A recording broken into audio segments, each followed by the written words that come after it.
terkait kasus yang menimpa HM nih, suami dari Sandra Dewi. Seperti apa sih Bang melihatnya yang merugikan negara 271 triliun?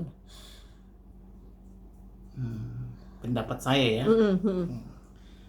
Kalau menurut pendapat saya sih, karena udah sekian lama ya, udah 20 tahun ya KPK ini ya, tidak juga ada perubahan khususnya mengenai korupsi ini, maka sudah waktunya dihukum mati para pelaku korupsi ini. Karena KPK kan sudah 20 tahun ya, 24 kalau nggak salah ya. Jadi harus berapa lama lagi KPK berdiri di Indonesia ya? Maka sudah waktunya para pelaku korupsi itu dihukum mati, apalagi seperti kita dengar kerugian negara kan 271 triliun. Jadi inilah waktunya bagi negara bersikap tegas, dihukum mati saja atau setidak-tidaknya dimiskinkan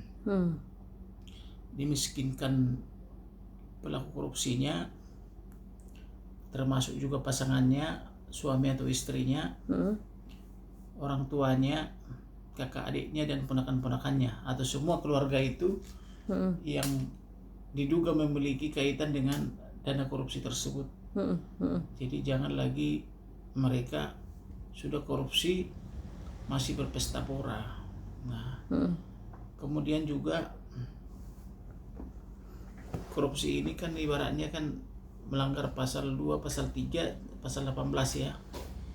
Tetapi kalau kita lihat selama ini di Indonesia sudah 24 tahun itu KPK, para penyandang korupsi itu happy-happy aja tuh.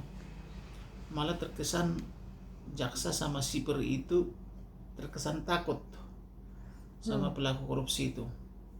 Kenapa takut? Karena teman-temannya orang-orang hebat.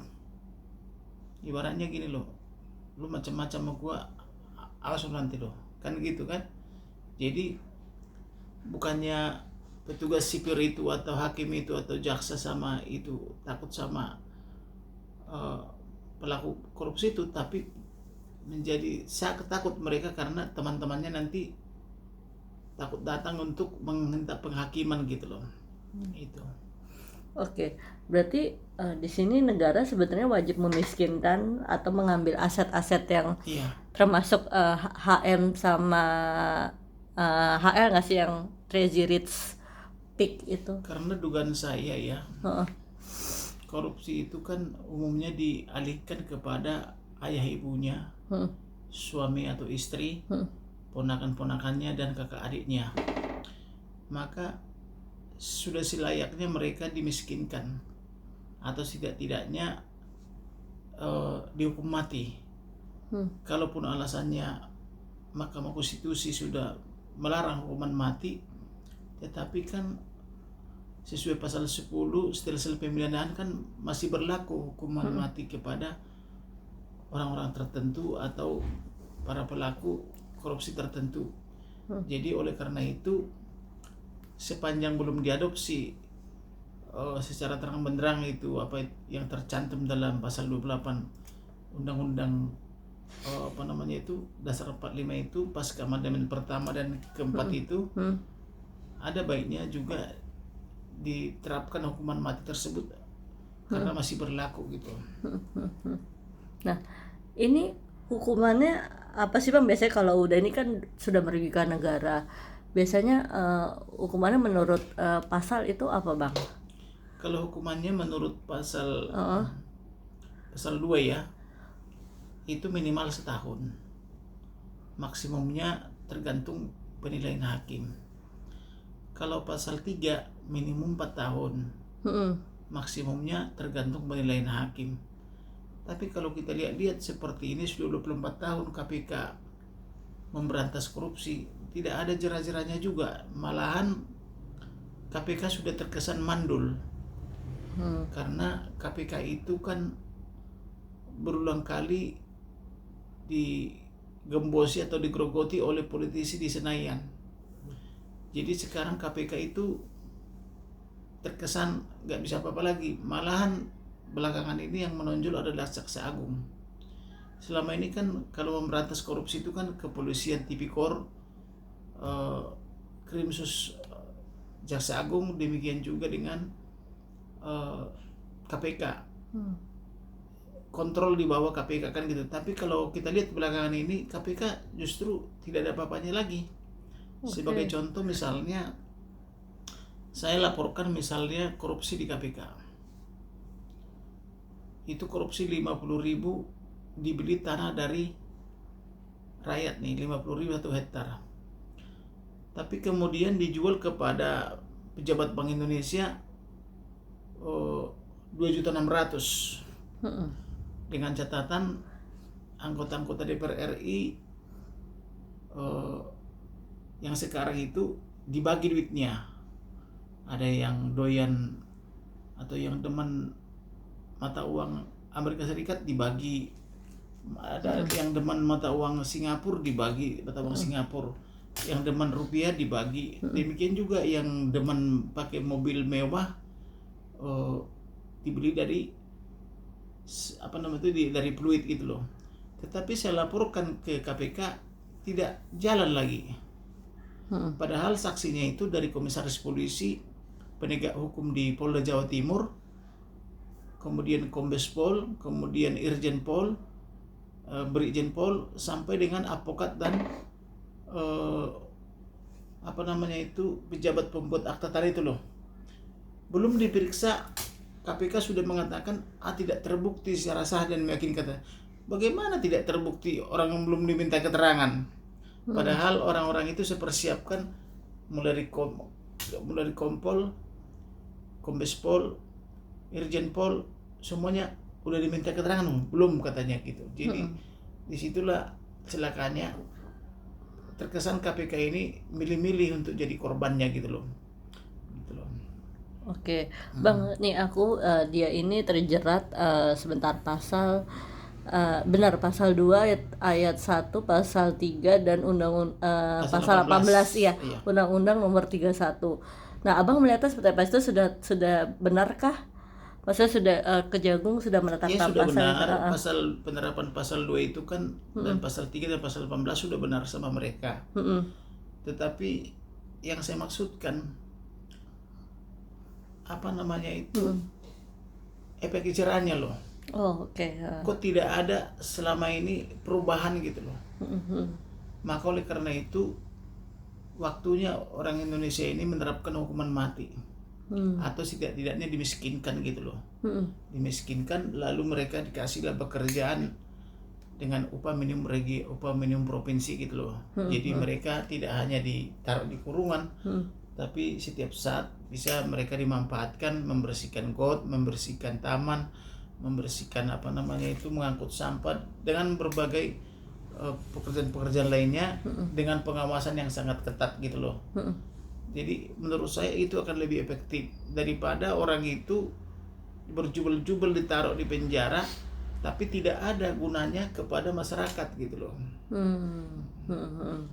Nah, ini biasanya kalau seperti ini kan 271 itu kan besar ya Bang, alirannya biasanya kayak gitu yang Abang ketahui kemana aja sih Bang? Mungkin selain ke PT Timah itu sendiri yang harus diselidiki gitu Bang, mungkin keluarganya atau istrinya. Itu kan tentunya kan pertama ke PT Timah, yang kedua ke mitranya, yang ketiga kan tata niaganya, yang keempat adalah kepada selebaran kepada mitra-mitranya, kemudian perencanaan, pengembangan dan sebagainya, termasuk juga urusan-urusan Timah itu sendiri, termasuk juga tata niaganya, itu semua harus diselidiki. Karena Timah ini kan sudah lama ini, sebelum Indonesia merdeka itu sudah ada Timah itu. Itu malah zaman Belanda itu sudah menyediakan pabriknya. Sudah ada dari zaman Belanda, kita hanya meneruskan aja kok tidak mampu gitu loh. Padahal dari zaman Belanda sudah tersedia, disiapkan. Kita kok 78 tahun mestinya kan berkembang itu PT Timah itu sedemikian dahsyat, tapi saya lihat pabriknya 4-5 tahun yang lalu ya, saya diajak oleh Bintang 3 di situ Wasrik. Kok masih begitu-begitu aja gitu loh. Nggak ada perkembangan ya, Bang? Tidak ada perkembangan gitu loh. Jadi apa namanya prihatin jadinya. Sedemikian juga misalnya di aneka-aneka tambang lainnya, katakanlah batu bara, katakanlah nikel gitu loh, tambang emas gitu ya, semua habis diperas. Jadi daripada seperti itu, lebih bagus pegawai negeri ini dimanfaatkan, dikasih gajinya misalnya 25 juta sampai 50 juta sebulan, tapi benar-benar efektif. Jadi benar-benar kayak itu bisa dimanfaatkan gitu, daripada gajinya 2-3 juta tapi itu kan hanya cukup beberapa hari.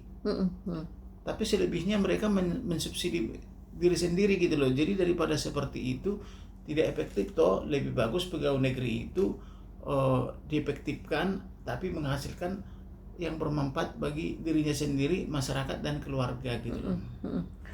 Bang, kalau ini kan HM ini kita ketahui punya artis selebriti gitu Pak. Nah, kalau misalnya Sandra Dewi, nah kalau misalnya seperti itu sebagai kondisi sebagai istri, bisa dia terjerat hukum juga nggak sih Bang? Mungkin menikmati. Tentunya lah kan begitu. Apalagi dia istrinya artis atau suaminya artis misalnya. Iya. Tentu kan tidak, ketika datang rezeki ke rumah itu tentu kan dia tahu dari mana nih sumbernya nih, apakah layak apa tidak itu dimakan, gitu loh. Otomatis didatangkan itu rezeki ke rumah itu, dia tahu dong apakah itu halal apa tidak gitu loh. Berapa pendapatan suaminya atau istrinya misalnya, misalnya manajer di perusahaan atau direktur misalnya di perusahaan, tentu kan namanya manajer dan direktur katakanlah upahnya misalnya 50 juta atau 100 juta kan 200 juta kan gitu, kan ketahuan angkanya berapa per bulan.